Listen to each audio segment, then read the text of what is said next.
This is Lynn Hopkins reporting for KTNA News. We interrupt your evening program with the latest update on the virus that has the world in panic. We've just received word that the fatal virus Viata Moarte has just breached the borders of the United States.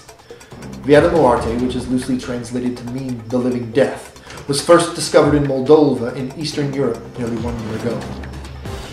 Within the last several weeks, as we previously reported, cases have appeared all over the globe and are now in more than 90 countries. The death toll is in the millions, and the infected toll is now in the tens of millions.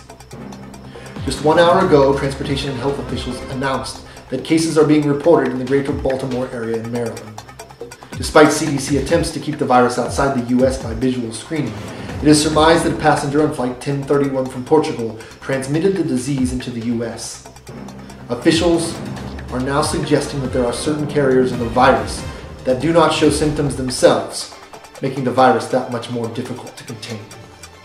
Symptoms of Viata Moarte have drastically increased and become more aggressive in the last year. Currently, there is still no cure, and panic has begun to spread throughout the country as CDC officials announce they are unable to contain the virus, and all attempts to vaccinate or cure the virus has failed.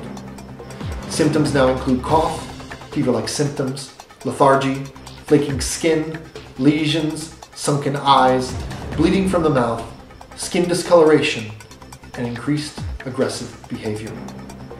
If you or anyone you know is showing signs, please immediately report it to the local health officials. As there is no cure, CDC officials state that containment and quarantine are our best defense against this unapologetic, fatal virus.